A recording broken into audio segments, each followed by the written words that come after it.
Okay, first I want to start off this episode by I want to talk about how you can't have your friends and your family together in one place. Why is that? Because I had a little soiree at my house. Okay, a little barbecue. A little barbecue. A little shindig. Because like my sister was going away to college. Congrats to her. I'm not gonna say which school because there's sickos out there. You know what's crazy? Mm-hmm. Nobody acknowledged that the whole night. Maybe you guys did before I got there. Yeah, there wasn't no congratulations or nothing. No. It was just like niggas and food. Yeah, it was niggas and food. So apparently, like, I invited like a couple of my friends to came. I invited so you and Terrence came actually. Yeah. Obviously Terrence, friend of the show, the Palm Beach Drewski, if you guys remember. So he hates that, by the way. let me tell you why. Because he was like, bruh, he said, yo, I know people say I look like him, but to muster the courage to come up to me and say that knowing I'm not him is the dumbest shit in the world. I said, Terrence, how do you think I feel when people say, oh, you look like Gary Coleman? Bitch, I'm not Gary Coleman. Like, clearly I'm not. But, all right, now I got to laugh at it because now it's going to be awkward if I don't because I really want to punch you in the face, but. Thank you. Well, pretty much the reason why you can't have friends and family all together because, first of all, Terrence came, he had 2 plates. That's another conversation in its own. As your homie, you can't double back on plates if you invited somewhere. You just can't do it. Okay. That's just my personal opinion. That's just barbecue etiquette, I guess. And then here's now, like, Cheech, so many strikes before he even got there. First of all, this man Cheech freaking called Terrence. Didn't even call me. He called Terrence and said, yo, how's it looking? Fam, it's a family barbecue. Okay. See, what do you mean, how's it looking? How my grandparents looking? It's in my defense, you know how when you invited somewhere, you don't know about the dress code, who's going to be there? Like, is it a kid's birthday party? Should I bring something? Should I bring a bottle of wine? Should I bring like a bouquet of flowers? Does somebody died? Like, I was trying to get the vibe before I walk in. Because some places you go, you get invited to, you got to bring something. It's a family barbecue, bro. I would have told you that in the invite if you had to bring something. I'm just saying. So as time's moving by, me and Terrence, we playing 2K. And then we started to realize Cheech pulled up. And then I'm like, wait. We literally in the third quarter of 2K. And we're like, yo, didn't Cheech pull up? And then the second we said that, all we hear is freaking Cheech bust in the door and say, yo, Gary, I know your mama had moves like that. All right. Damn, there's certain shit you can't say to your homie as a man. I know, but in my defense, your dad started playing that shit. And, obviously, Gary's dad used to be a DJ. And I don't know if that's how he courted your mom, how they met or whatever. But he started playing some songs that got your mom amped up. And your mom started dancing and vibing. I've never seen her like this. But fam, so you act like I came from her room and came out and be like, Gary, your mom got some moves. No, but the thing is, but you even double back and said, your mom used to be a dancer or something? Like yo. I know y'all step team, y'all do all that shit. So. All I'm saying is be careful on who you bring around your family. That's true. But it was a good time. I didn't know your dad knew about so many new age shit. Your dad was playing Sexy Red at one point. Your dad was playing a lot of New York drill. Well, with all due respect, you should not be dancing with my mom to Sexy Red. That's true. That is true.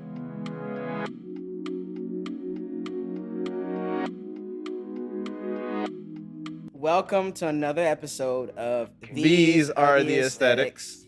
I go by the name of Cheech, a.k.a. your favorite broadcaster, a.k.a.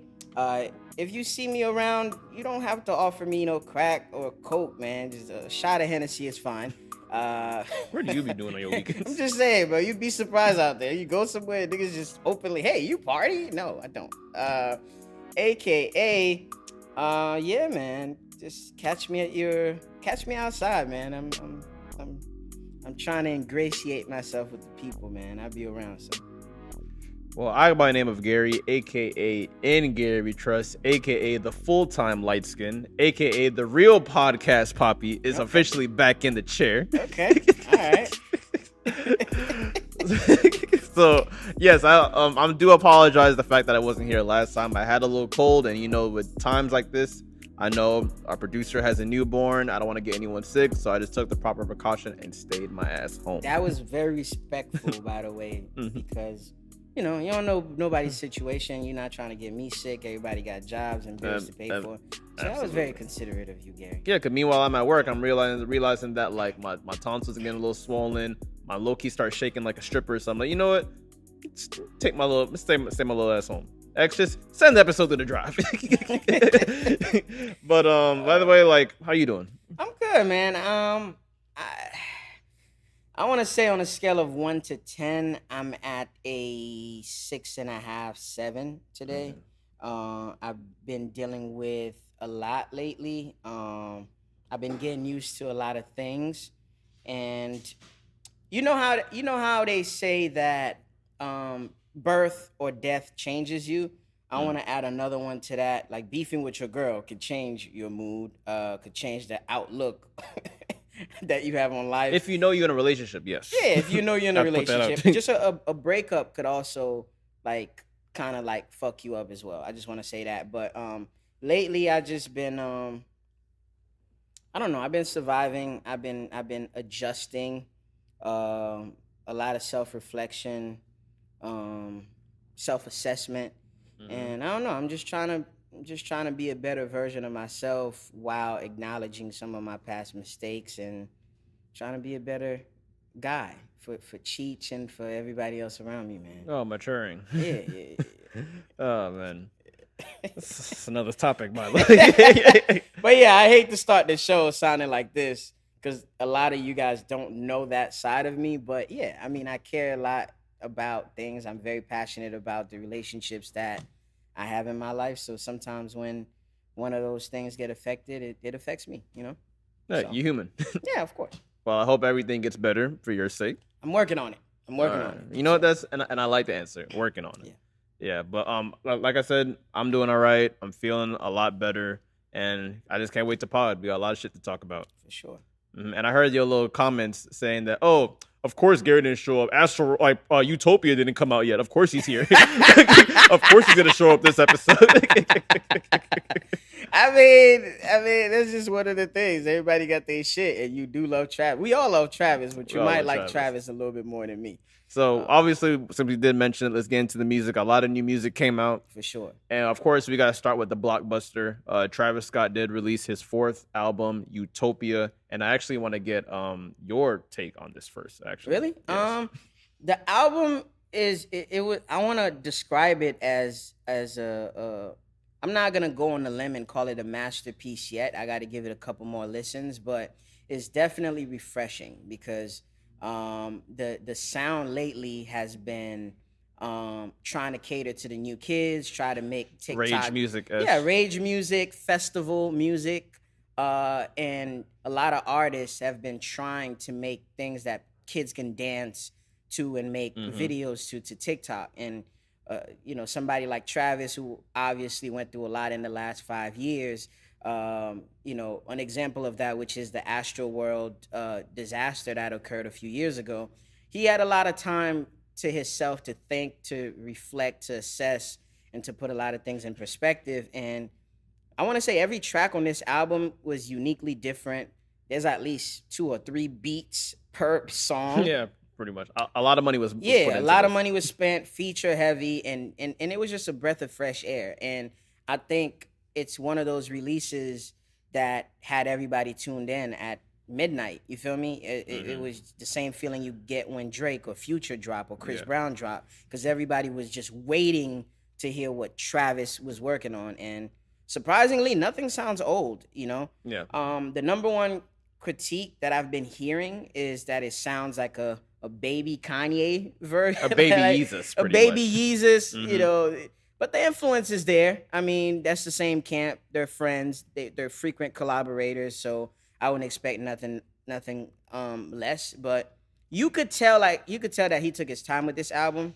You could tell no that choice. he hand selected the people that he wanted for certain vibes, and nothing really like felt out of place. My favorite record so far is the one with Future and SZA, Utopia Twins for sure. Rob 49 was the last person I would Yes, think to hear completely. on a Travis album, but he murdered that shit. 21 Savage smoked any of the joints he was on. Mm-hmm. Drake, of course. Of course. What a fucking masterpiece. Drake's on in a Meltdown. different bag, yeah. But yeah, it was dope, man. I love the beat switches. I love the different cadences, the flows, the pockets he went into. Even when he got in his singing bag, it was not too cringy. It was not too auto-tune-ish. And he rapped. He did not really rely too much on the synthetic sound. He did not rely too much on the sounds and the screams and the, all that is there. The ad-libs are there, but you kind of you heard him. He was fluent this album. Yeah. And yeah, I was excited to hear Fresh Travis. Yeah, that was my take. Damn, I took a long time to say that, but yeah, that was my take. I'm used to it. I think the people are used to it. Oh, Cheech's favorite line. Real quick. Real quick. Under a minute. So, yes, my take on Travis Scott's album, Utopia. My first reaction, I'm going to say I've listened to this album probably confidently 3 times through fully, obviously minus me going back to certain tracks.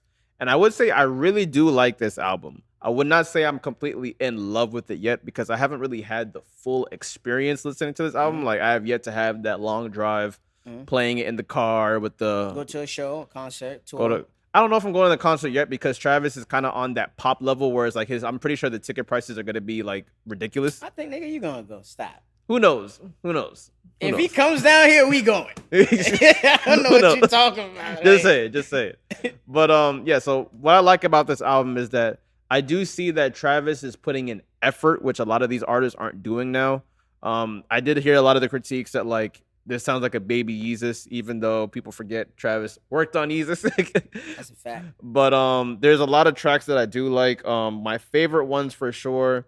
My first favorite song that like caught my eyes like through the album was God's Country. Mm-hmm. I just love the freaking sinister, dark, nocturnal vibes of the song. Metro production for sure, maybe. I'm actually no. I think he produced it. I think and Kanye actually produced it. I went back and looked at the production. Kanye had his touches on a couple of the songs there. Another, of course, Meltdown, Fiend. Obviously, come on, Playboy. If you guys didn't know, Playboy Cardi's on the song. Yeah, Fiend was dope. Fiend, and then you have. I'm actually surprisingly, I liked the record with Beyonce. I feel like it gotta be a certain place for it to be played, but yeah, I liked it too. I liked it. Like, I don't know if I'll be just listening to it by myself in my car, but if I'm probably in like an outside setting, I'm like, okay.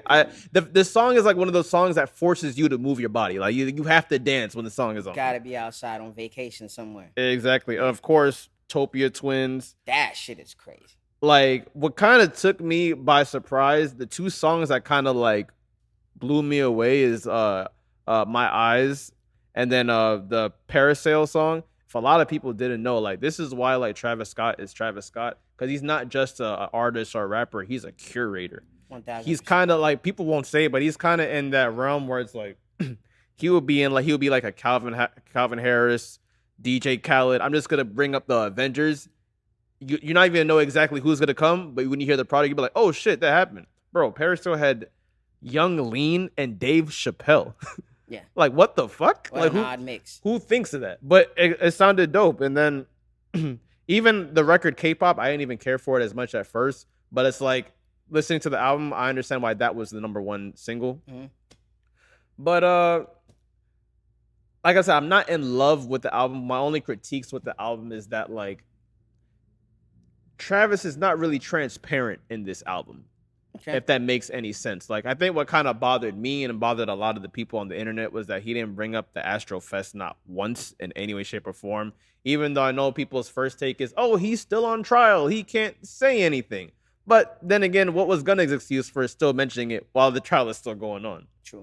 At least just breeze through it, saying that, oh, yeah. I got some pushback with that. With the Astro World Fest, whatever occurred, people died, kids died, so it was a sensitive topic. And when you bring it back up, I feel like it would hurt the album, because it would be like, oh, Travis mentioned, because if he brought it up, I know the politics of the music industry, they would have to put in the forward of the album, the album is dedicated to those who lost their lives. Like he would have to go on a press run on an apology tour to explain what he means. And it's like, I don't know. I feel like it's just he didn't want to go through that headache because again, it could hurt sales. Because when Travis come, Nike is coming, merch is coming, tour is coming, performances are coming, festivals are coming. So I feel like it would hurt in the grand scheme of things. Don't fuck the bag up. Pretty much. Yeah, it's gonna fuck the bag up. You know, with Gunna, it's like nobody died. Okay, cool. I snitch. Whether you fuck with me or you don't fuck with me,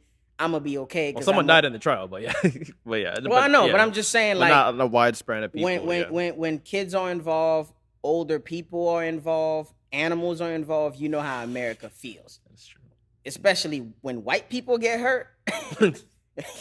Forget about it. Like, literally. Like, for real. So I understood, you know, it's fresh. It's like somebody it's like somebody that just went through a divorce. They don't want to talk about their ex-wife. I understand because it's a soft spot. You're still healing from the process. So I get it. I'll give him a pass. I think another more couple more critiques about the album is like one song that for some reason I just can't like is Modern Jam. And like it's kind of like the upbeat dance type songs. It's one of the first 3 songs. This album made me I always appreciated Yeezus, but like that kind of made me like appreciate Yeezus more. Yeah, it made me go back to it for sure. Exactly. And the reason why I don't like the song Modern Jam is because it kind of sounds like another watered down version of I Am a God. The beat tempos are kind of the same, but Kanye's kind of do more. The lyrics are better. But it's like, not sounding like a music critique, but it's like, I'm just seeing this, like, there's a little bit room for improvement, but to conclude everything, Travis did deliver, in my opinion. I just got to consume it a little bit more. Okay. But there is some conversations I want to have about this project. Yeah, for sure. That Drake obviously mentioned, Pusha T, Childish Gambino, apparently, Pharrell. Is the Drake and Pusha beef going on a little too long at this point? No, it's not. In your opinion? You know me. I'm a Scorpio just like Drake. Once it's up, it's up. Because it's like, my thing is, I feel like it's on some shit like we both rich. We don't have to bother each other. We don't have to interact with each other. So Drake is Drake is in his own world. I like to remind people of that. Drake minds his business. Like, you have to be floating. You have to mention his name like the boogeyman for him to come out and say something. Yeah, he same as Jay-Z. These niggas are petty, bro. Yeah. Like, you feel me? And my thing with the good thing about Drake, that's the argument I always have when I'm comparing Drake to Nicki. Drake shows love. Drake will hop on a young nigga song that's bubbling. Drake is showing up to niggas shows. Drake is giving people their flowers. You feel me? He's showing new podcasters love. He's showing strippers love. Like, you feel me? So it's like a lot of people take cheap shots at Drake, and at some point, he's gonna respond. He's been called soft enough for the majority part of his career. He makes girl songs. He's not gangster enough. He's not gangster enough. He's not dark enough. He don't rap enough. So it's like, fam, he's not Jamaican enough. Yeah, so sometimes you gotta come out and be like, pop out. Like, sometimes you gotta be like, all right, cool, this is who you are, this is who I am. And again, it's when we look at Drake, we gotta look at the machine behind Drake. We gotta look at the underworld of Drake. We gotta look at people associated with Drake. So there are certain people, when you talk about them, there's a lot of pressure that come with that. And you're gonna have to stand on what you say. Because again, you might be in his city, he might be in yours. Either way, whoever got the biggest presence, whoever got the most money is the person that's gonna have the biggest edge in whatever you guys got going on. So I don't think it's fucking petty. I don't think it's dragged out. I think that, hey, you have enough success, you have enough money, and you have your own demo and your own wave to not even mention me. So keep my name out your fucking mouth. Okay, so like I understand, like I'm not mad that Drake is still like dissing Pusha T because it's like, yo, it's content for me. It's literally free content. Oh yeah, for sure. But the thing is, like, I understand why people are kind of annoyed. Like, fam, if you're so mad about it, why did you back out the fight? I understand mob ties, quote unquote, but it's like, fam, if this bothers you so much, you should have just emptied the clip right then and there. I'm not saying, like, I understand why people are kind of like frustrated. But these niggas are not gonna waste their breath for free. Like, I'm gonna wait for the perfect opportunity to take a jab.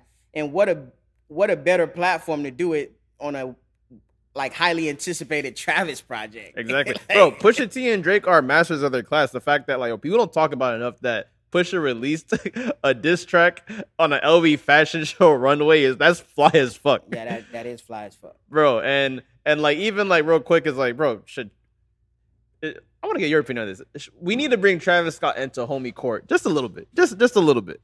Cuz I agree. Fam, you can't as your man's Pharrell, as your OG Pharrell, we just had a hit single a couple weeks ago. You can't have this man just like kind of like talk about melting down the jewelry that I created on your fucking record. Meanwhile, I produced some of the songs on this shit. Okay. Like, now here's my pushback. Here's my pushback with that. If I'm an artist and Drake is offering to give me a verse free of charge because we fly, am I gonna police what Drake says on this record? So think about it. So you're saying what Drake likes, I like. No, that's not what I'm saying. I'm saying any artist that gets a Drake verse is gonna be appreciative of getting a Drake verse. You not gonna say, hey, Drake, the nigga that got the most hits out of every rapper alive. Yeah, you should change that and not offend my homie. Like, I just feel like, because what people don't look at enough, Gary, again, I know you're gonna hate that I say this, but music is content. All these niggas are not beefing for real. If Drake run into Pharrell, he's gonna dap him up. Drake bought Pharrell's jewelry. Right, Drake probably wore Billionaire Boys Club coming up.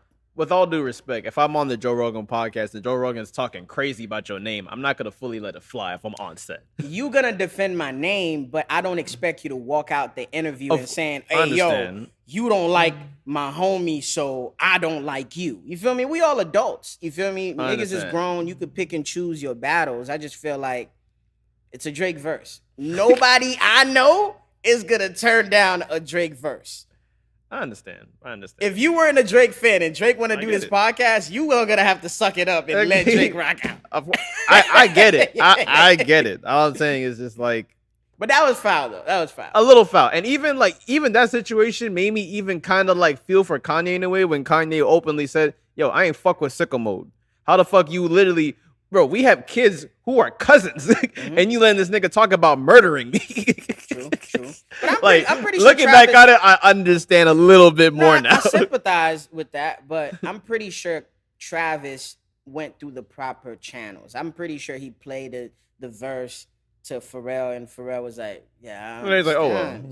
I understand. But you understand, Pharrell is not. He's getting money outside of music. Pharrell is above rap at this point. He's above rap, and Pharrell has been fucking Mr. Never in drama, never been caught cheating, never publicly beef with a rapper. He's been on his fly shit, his influencer shit, his whole career. He's not problematic at all. Exactly. He's a safe, we could say Pharrell might be the first safe rapper. So I'm pretty sure he was like, all right, bro. Hey, man, all I'm saying is, as far as like with Drake, if the fact that like the verse on Meltdown and his freaking freestyle with Central C, if that's what we about to hear on For All the Dogs, hey, I'm here for it. But I'm kind of worried because sometimes when Drake be putting out heavy features like that, the album sounds way different. True. That's what I'm a little worried about. True. But other than that, a lot of other music came out. True. I had a couple ones that I've been in rotation a little bit. Babyface Ray's album, Summer's Mine. I'm gonna talk about it a little bit. I like the album, but here's my issue with the album. It's a little deceiving because the album is called Summer's Mine. You got a lot of half-naked women on the cover. You got the sun. It's very like, the album says this is gonna be an outside album. I listened to the album. There's like only like 3 outside records. Everything is kind of nocturnal. They sound fire, by the way, but it's just like I'm a little underwhelmed a little bit because I thought I was about to, like, the single that he put out, freaking All-Star Team, I thought we was about to get 13 of them joints. But unfortunately, that came out. I love the album, but what's your take? I know you're a fellow Babyface Ray fan as well. I love Babyface Ray, but I feel like it's 2 things, right? Number one, I feel like a lot of people were pressured to put out a summer anthem. Because it hasn't been like a crazy hit that took over the summer like we've seen in previous years, right? Yeah. So a lot of people wanted to task themselves with the responsibility to make that a thing. And I feel like with Babyface Ray, it's like the music is good, but I feel like right now he's chasing a high that he once had. in a sense. Like I feel like he's trying to recreate a lot of old records that he had that were bangers. It's like, okay, cool, you got hot for doing this. So do a better version of it or do the same thing. But don't try to recreate this and get in a different pocket and work with a different producer. I don't know. I'm good. I just want niggas to lock in with what works and keep it pushing. Like Metro works well with Thug and 21 Savage. And we've been hearing a lot of Metro and 21 lately. And Weekend and Future. So I expect these people, when they want that sound, go to Metro. You feel me? It's cool to work with 808, you know, Southside, all them boys, but it's like, go towards what works. And it was dope. It was a good listen. It was a good listen. There was a few joints on there that was nice. It's just, it was not what I was expecting. I was very underwhelmed. I will give it, honestly, I would give it a 6 out of 10. Personally. I'm not mad at that. I'm not mad at that. As a Babyface Ray fan, I'm not mad at that. And more music came out. And speaking of Babyface Ray, kind of in that Detroit lane, Theese dropped. I've been seeing a lot of people. That album's been getting a lot of good reviews. Like I've been hearing people playing it all in the cars and stuff. I heard a couple of records. His sound got better. His voice is more audible now. This man always, before he'd always sound like the mic was far away from his freaking face and his lean was freaking putting him to sleep. He sounded like he was on drugs a lot of the time. But like this album definitely sounds a little bit better. Post Malone dropped the same night, and I'm gonna put it out there. I love the fucking album. It's dope. I'm going to put it out there. I know it's a pop album, and I kind of love the fact that he dropped it on the same night as Travis, because Travis Scott's album was kind of more of a night nocturnal album. Post Malone's album is kind of like happy daytime vibes. Yeah. I fucked with it. Yeah, it was pop. It was pop rock. It was It had a very 90s sound to it, which I love. It kind of like brought me back to the old days where I was getting ready for school, and I'll like turn on MTV and to watch videos in the morning, and you'll hear like they'll mix and match the songs, but you'll hear Pink and you'll hear Green Day and you'll hear 30 Seconds to Mars, and it's like I think it's a mesh of like what we all kind of grew up on, and I felt like he was probably influenced a lot by some older bands and stuff like that, and he cooked though. He got to it. If you guys haven't heard the album, the album kind of sounds like songs like Circles or Feeling Whitney, kind of his like more like acoustic type songs, and I fuck with it. His vocals were crazy. Yeah. His like I don't know if his singing is getting better or his engineer is going crazy in the studio. Nah, his singing definitely improved. Exactly. I know your man Nas and Hit Boy drop. I know you be loving those little collabs. I haven't heard it, but I know that's your lane. I know that's the type of shit that you love. Did you listen to it? I gave it one listen. Again, same thing with Babyface. I felt like they were trying to recreate a magic that they had with other projects. Like I don't like when you milk a sound too much, because now it sounds diluted. It was like nobody is ever gonna say Nas don't sound good lyrically. Fam, you could bar anybody to death, but it's like a repetition. It's like I've heard this before. Like it's just a different title, different beat, but I've heard this before. That's why I'm glad why like Hit Boy and Dom Kennedy, they kind of cooled out a little bit, because we have a lot of records out. Yeah, it's just saturation, and it's like, bro, it's okay. Like you released like 5 projects in the last 2 to 3 years. Like, bro, you a legend, bro. You are goated. Like. You on a lot of people's Mount Rushmore of hip hop, so it's cool to take a break, indulge in your success, or get any producer. Yeah, or start a label, bro. Or just I don't know. I feel like if niggas is getting bored, like Nas, you mega rich, you up. You feel me, with investments and shit outside of music, even. So it's like, bro, travel, bro. I don't know, do a tech. I just feel like he should hop on different shit, like. Go work with Calvin Harris. I would love for him to sound like, or just do a song with Conway or Benny the Butcher, like somebody that could get you out of your element, so we could see a different side of you. But when you keep linking up with niggas that get your sound, it's like, okay, bro, we know you good and this is fine, but we need something else. I think it's that time where he makes that transition. Yeah, I haven't heard no one trash the album, but it's just kind of like same reviews where it's like, hey, nobody's gonna disrespect Nas and Hit Boy. Hit Boy, the production is gonna be crazy, and Nas is gonna fucking kill it lyrically. So the songs are not trash. It's just we've heard this before, and I just want something fresh. That's about it. All right. Man, oh man, oh man, oh man. Yeah. Gary, I'm kind of like with you in this topic, bro. I ain't even get my take yet. What I'm happened? just saying, we're gonna talk about Lil Meech. Lil Meech, hang it up, bro. Hang it up. You know. Explain what's So happening. Little Meech, allegedly, I'm gonna give him some grace. You feel me? As a black man, I always want to start with some grace. Lil Meech allegedly got caught on a Ring camera helping a woman out with quote unquote groceries in her apartment, and the video, he was not holding her hand, he was not grabbing on her waist, he was not kissing on her, he was not hugging on her. Somebody was being nosy and caught him on a Ring camera. This had to be a hotel.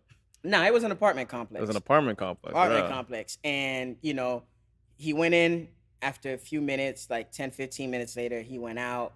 And then somebody decided to release the video, which is a violation of his rights and probably the community's rights as well. Because unless he was doing a crime or was doing something illegal, I don't think you should release a video of me to the public, because now people could set me up or wait for me there, because you don't know who I know there. You feel me? That's a fact.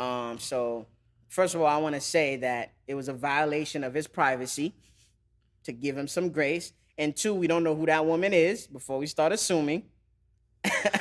And three, it's like, bro, everybody needs to mind their fucking business, right? All right, now that I'm done with giving him grace. Yeah, take the cape off, please. Now that I'm giving him some grace, and I'm done giving him some grace, I want to say, bro, let me jump in my Gary's bag. When you in a relationship, there are certain things you just don't do. Be caught going to a woman's apartment, doing whatever. It could have been you helping her with furniture. You can't place yourself in certain predicaments where it's hard for you to explain. He did come out and say, hey, damn, I can't help my cousin out, putting groceries in the house. But real niggas know, like, fam, that bitch was too thick to be your cousin. You know what? Can I add to that? Yeah, go ahead. Fam, if that was the biggest crock of shit I ever heard in my life. No. You know what pisses me off with rappers, bro? Yeah. When you lie, first of all, if you see the video, you're not even looking at the fucking camera, bro. And that's one. Now, my nigga, I understand it's like you want to be a good Samaritan. Apparently, there's like the elevator wasn't working, or they had to walk up 17 flights of stairs, allegedly. Yeah, I'm not doing that unless I'm fucking. So not even that. And I hate to judge a book by its cover. Does Little Meech look like the average good Samaritan? No. Let's put that out there. And it was in Houston, and I know how them strippers are shaped in Houston. Fam. Now, and the thing is, I was with the story until I saw the video. It's like, oh, like, fam, he was just helping his cousin with groceries. She was thick as fuck. Fam, first of all, her body looked like an ant. Right. Ass this far, titties, ass, light skin, Nicki Minaj wig. Like, come on, fam. I will say this. A lot of women were asking about the groceries. Where's the groceries? He was helping. I'm like, he wasn't holding any groceries. That's fine. He was eating the groceries. How about that? He went in the crib and he was eating the groceries. Cause I don't know. A lot of niggas was like, yo, no, you're not just gonna fuck a woman and she gonna walk you out with the same clothes she had on when y'all walked in the crib. She gonna walk you out wearing something completely different, this and that. Honestly, I'm not gonna throw a black man under the bus until we find out the identity of the woman. But it looks crazy, because especially when he just got caught up with another bitch a few months ago. Fam. So you're clearly just too sloppy to be a cheater, bro. Clearly, it's a sneaky link. Is that the first time you seen your cousin that you walked the opposite direction, leaving the apartment?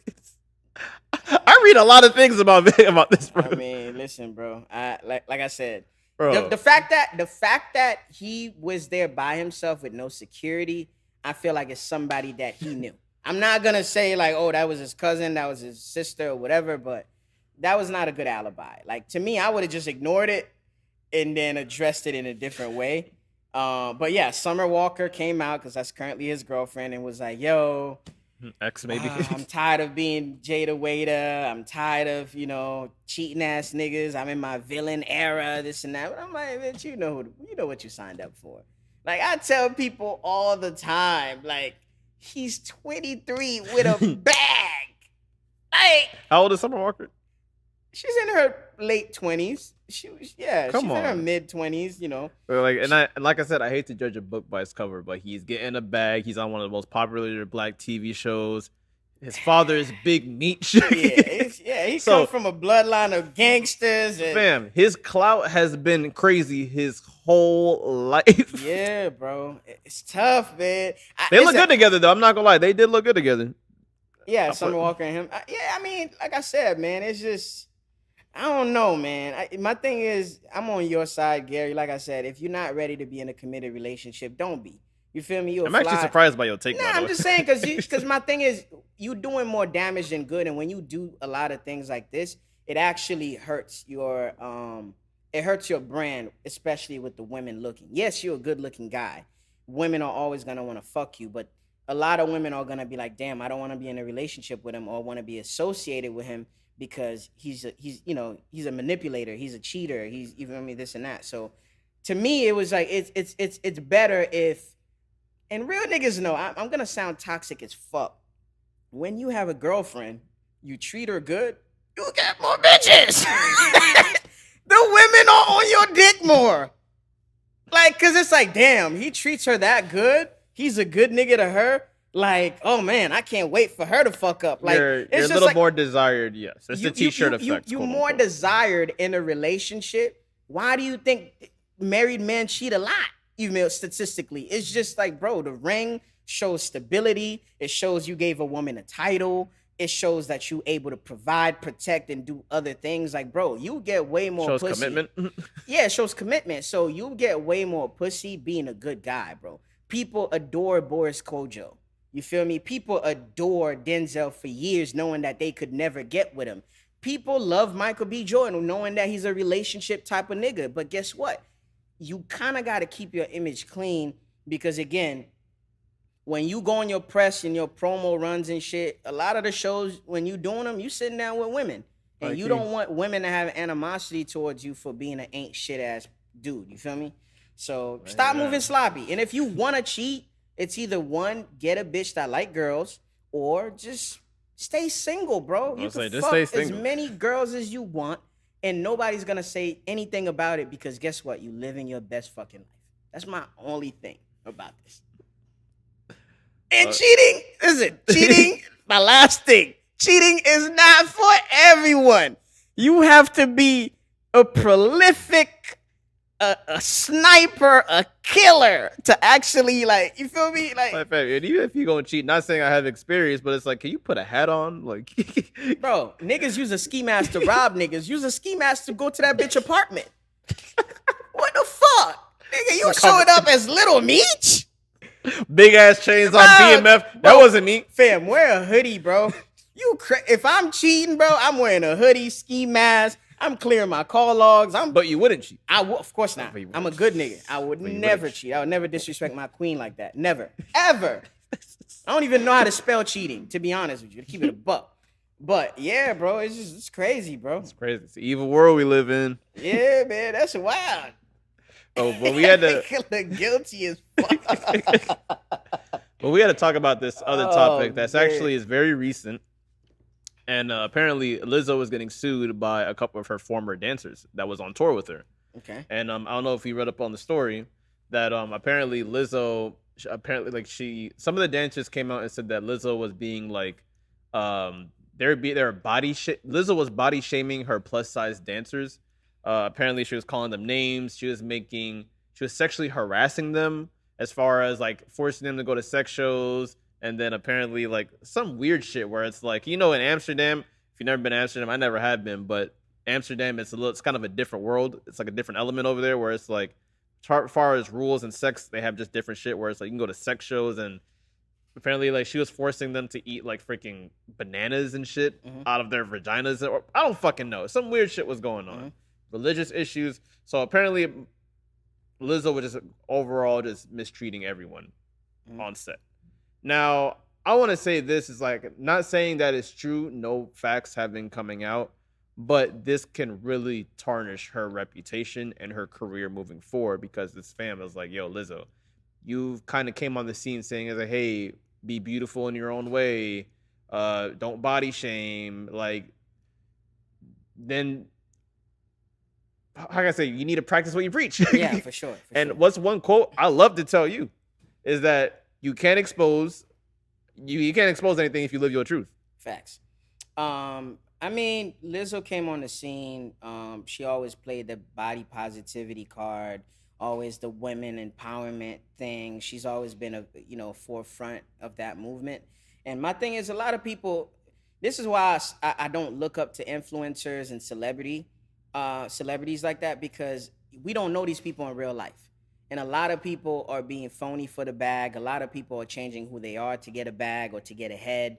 And a lot of people are down with a lot of agendas to get further in their career. Like right now, if you're not supporting gays, trans people, and people with weight issues, if you're not on that side of certain issues, you're not really gonna make it far, because they're gonna think you're a threat to that movement, and you're gonna get shadow banned, and a lot of people are not gonna sit down with you. You're not even gonna get access to a lot of platforms. You feel me? So I think for her brand, she kind of worked on her brand, and she became the face of body positivity, and she was bodying that. But just because she's that don't mean the people that work for her have to be that as well. You feel me? So I mean, the number one thing I have a problem with is the evidence against her was kind of like word of mouth ish. Yeah. There's a lot of recollections. There's a lot of this is what I went through verbally, and you feel me? It's like a civil suit in a sense. You feel me? Because it's like you didn't record her going off on nobody. We don't have any visual proof that she was actually forcing nobody to do anything. So it's like, I feel like it's like on some he say, she say shit. You feel me? Your word versus mine. And I don't know. It'd be unfortunate for Lizzo to come out and be a hypocrite. You feel me? I would not want that to happen because it would tarnish her brand and her career. You feel me? But at the same time, I don't know, man. I guess the last thing I hate, man, I just hate when things get too far, and that's when we find out about it. A lot of people sacrifice their morals to chase the bag and to stay in a situation. And when it don't work out for them at the end, that's when they want to sue. No, if she's a piece of shit, say that. You could save somebody else. You could prevent somebody else from going through that. But don't just let shit rock. And then as soon as you get fired or as soon as you had enough, that's when you want to, you feel me? And I'm not victim shaming right now. I know it might sound like that. Mm-hmm. I'm just saying, like, it's cool to speak up sometimes. It's cool to speak up sometimes. That's my thing. But, it's... I don't know. We got to see how this shit play out, and we'll see. Because I'm pretty sure they're going to settle out of court. I'm pretty sure, her publicist is going to come out and write something digestible to the public. Yeah, I'm pretty sure, man. I hate to say it, but I feel like these girls are after clout or some money so they could shut the fuck up.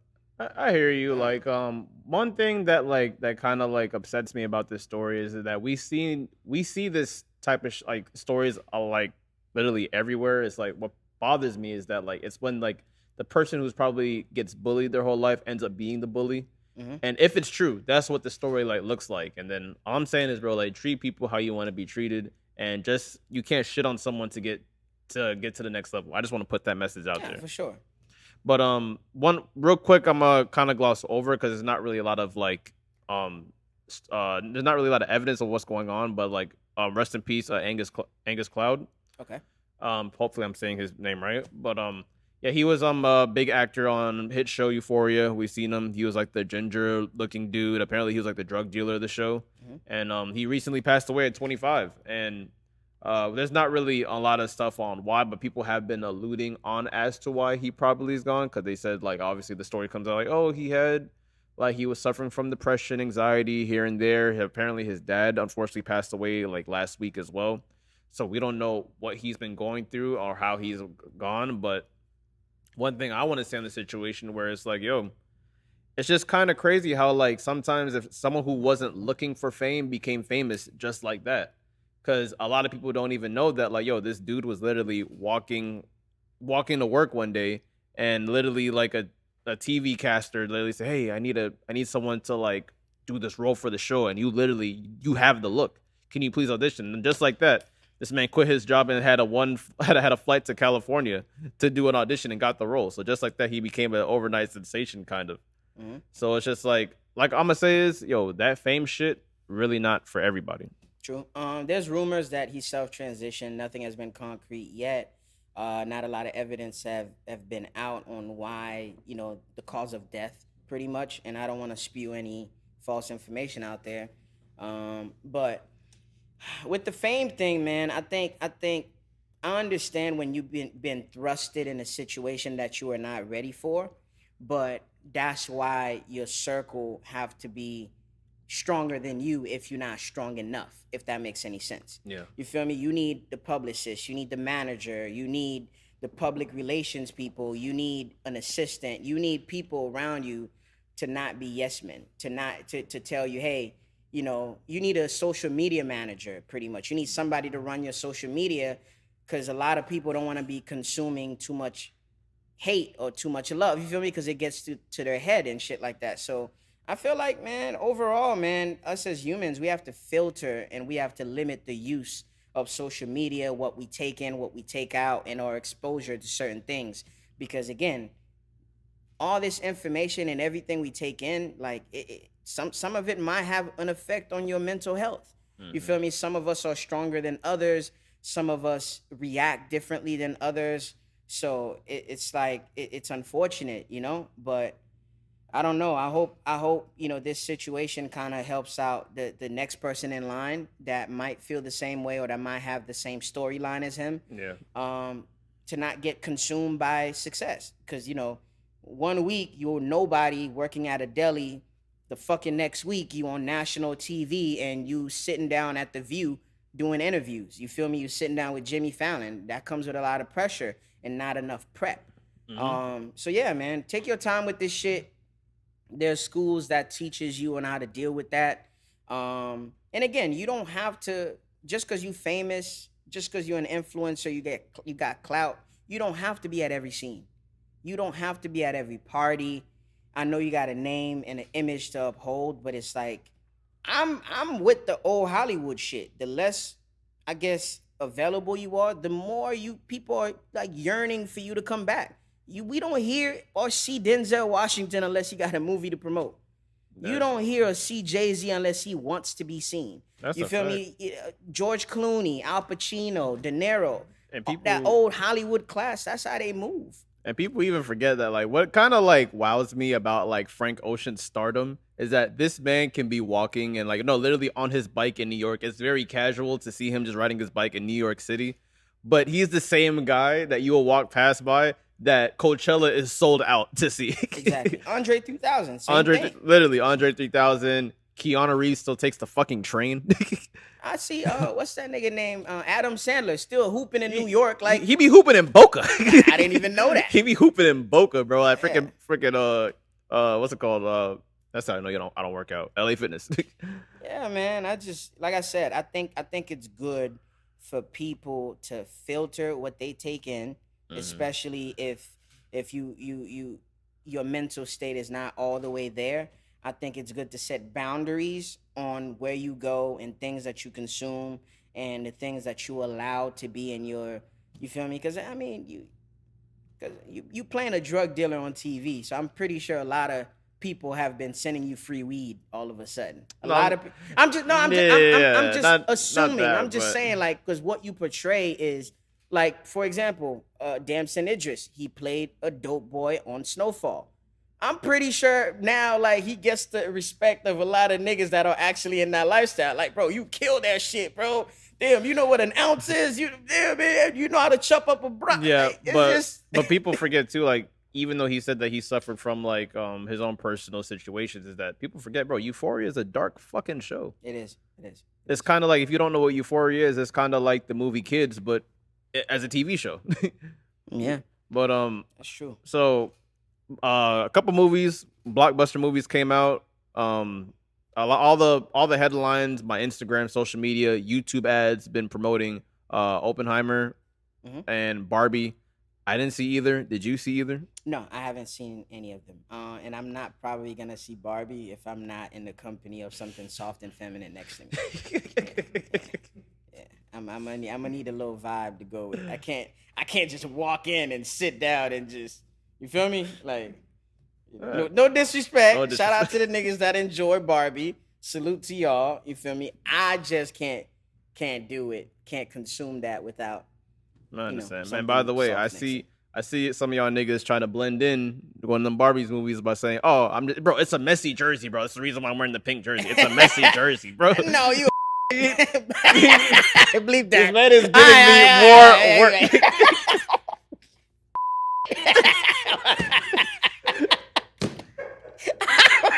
I'm done. I don't miss this place. I'm done.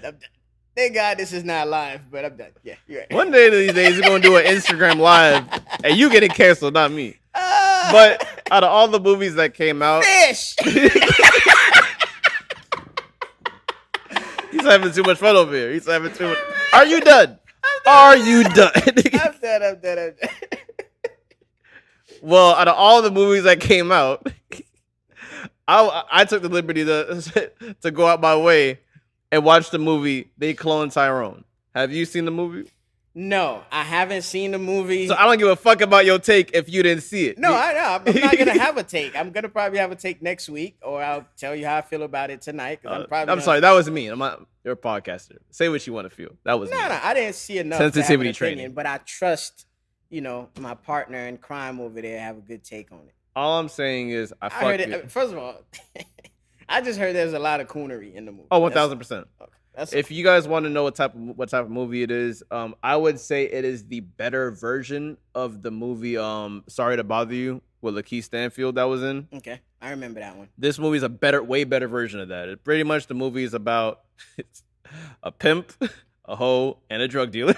Oh wow! Thank you, Hollywood. Thank you, Hollywood. And apparently, like, there's some type of like underground government business that's like cloning them to guess like basically just control black people, and they're putting some type of like potion, like this, like they're putting something in like grape juice, perm grease, fried chicken. Oh my god! In the music. So this movie has been getting a lot of flack from people where it's like, oh, this is a shame to black people, this and that. Like, yo, fam, watch the movie. It's actually really fucking hilarious. Everyone that was in the movie killed it. John Boyega, bro. He's dope. First of all, I didn't even know it was him until 20 minutes in the movie. Okay. But by the time you watch that movie, you'll be like, you gonna forget that nigga's British? Facts. So, like, yo, I'm gonna say watch the movie. It's really dope. It's a really good watch. It's on Netflix. Yeah. I'm gonna check it out simply because Jamie Foxx is probably the most talented black man we have. He killed it. He killed it in this movie. That nigga could sing, do comedy, act, write. That nigga, to me, like growing up, I always looked up kind of like to him. And when it comes to the media shit, obviously Terrence J, Kevin Hart and shit like that. But like his evolution and what he's been able to do, and mind you, the thing that I respect most about Jamie Foxx is he's in a point of his career where he could pick and choose the projects that he wants to partake in for, just things that align with his brand. Mm-hmm. And a lot of people say, well, you dating a white woman, you like white women, you might have mixed kids, this and that. So sometimes I think like it's near and dear to him to give something back to the culture or to participate in a project where he kind of might have equity in. Mm-hmm. For his lineage, obviously, but also like doing a good job at representing us. Because if the pimp was played by a white man, it would be a different issue. You get what I'm saying? So they did bugged out on a couple scenes. Though. Representation, I feel, matters in Hollywood. And if we're gonna discriminate, if we're gonna make a racist movie, I'd rather black people make it than them. But there's also a good message in the movies too, is like as far as like our community coming together. That's people kind of gloss over that obviously because of the coonery, but hey, yeah, but I'm gonna check it out just because of Jamie Foxx. Yeah, man, paying attention to the YNW Melly case. There was a mistrial. What that means is both sides, the prosecutor and the defense, couldn't agree. Um, in any other cases, he should have walked away and be freed by now. But obviously, they try to make an example out of him, or they holding him still. So soon as the mistrial was announced, they taking the case, they retrying the case. So he's still sitting up. I feel like his team of lawyers have been doing a good job to prove his innocence. Oh, he got the all-star team. But at the same time, what they play on, is eventually your money is gonna run out. Eventually, support for you is gonna run out. Eventually, you're just gonna be another black guy in the system fighting for your life, and somebody is not gonna feel any sympathy for you. You feel me? Despite all the facts and all that shit. You feel me? It's gonna be murder, black man, face tattoos. Get him out of here. You feel me? So I do hope that justice in his case will be served. And he's a young man. Like I can't. A lot of the songs and the music is leading people or swaying people to feel a certain way. But I'm a good judge of character. I look into people's hearts, and a lot of people that know him personally, they vouch for him. They say he's a good kid and he took care of the people around him. So how do you feel about what's going on? Because it seems like they want to fucking throw him under the jail and throw away the key. To be 100% honest, not say that I don't care, but it's like I'm one of those people. I'm just waiting to see what the final verdict is, because it's like looking into everything. I'm like, the reason what he's convicted for and what's going on with the case. It's like, I don't know, but I'm pretty much just like, you know what? Let's see what happens. I'm just basically, I don't really know too much about the case, but what I would say about YNW Melly is that, like, he's a good artist. He makes good music. He makes very detailed, descriptive music. Okay. And if he doesn't live his raps, he definitely has some type of talent. But then again, it's like, hey man, I really just don't know, man. I'm one of those people, you'll hear my final verdict when I hear the final verdict. Okay, I respect that. Well, yeah, man, that's the we breezed through that. Nah, yeah, we smoked that. I mean, when it's just us, no disrespect, kind of balance each other out pretty well. But I'm excited, man. I'm excited to be back. The show has been doing amazing. Shout out to you guys for supporting. The views have been up, audio streams have been up, support have been up, and there's a lot more people. The more I go outside, that I feel like support the show, that we think of. And sometimes we get stuck in a little bubble to create it, and we don't kind of feel the love. Thank God I'm not one of those people that need validation to keep going. But we appreciate everything, man. Like, we see the support, we appreciate it, and we working on a lot of things for you guys. I can't really speak a lot on it, but we might have merch coming. We might have a few live shows coming for y'all. We might go live one of these days while we're recording. We might invite a couple people to the studio to catch a vibe one of these days. You get what I'm saying? So we're gonna find a way to connect with our supporters, and we're gonna start doing special giveaways in a way to show appreciation back. Exactly. And I'm excited for that. Yeah, I really do appreciate all the love we've been getting. I see that since y'all realize with this writer's strike, a lot of TV shows haven't been getting delayed. So I see where your your time has been going, watching a couple of old episodes. But facts. I want to say I do appreciate. I noticed that too. I noticed that too. Y'all got some extra time on your hands. But like, I go by the name of Gary, aka In Gary We Trust, aka Pod Poppy, aka the Podfather, aka It's Good to Be Fucking Back. And by the way, before I let Cheech do his little bye, a lot of people been telling me, Gary, I love the show, you have to be there. And I do appreciate all the guests that's here when I'm not here, but people have been telling me you do bring a different type of maturity to the podcast. Oh, they say that? That's crazy. I was gonna get the reverse of that. I was getting the reverse. And I'm pretty sure some people are like, oh, the show is way better with Gary. No, I'm pretty sure that happens too. Nobody ever says the show is. Nobody ever talks bad about you. It's cool. On my DMs, but I'm just saying, like, to me, the way what they were saying though, on my end, it was more so like, yo, I wish Gary was here to talk about the love language topic and shit like that, because they felt like you would have brought the relationship side to it, or the maturity, a lot of the maturity again. But yeah, I mean, like I said, I'm just appreciative, and I'm happy that we cultivated enough audience and people around us that could step in because one day I might not be here in a sense. You feel me? And we feed off each other, and there's the reason why we're both here. Yeah, facts. So what do you go by? I go by the name of Cheech, aka your favorite broadcaster, aka your girl's favorite podcaster, aka stop acting like you feel me. I'm a celebrity, man. If you see me out, chop it up, say what's up. Let's have a good time, man. You ain't shit. All right, but what is this, man? This is These are the aesthetics. See y'all next time.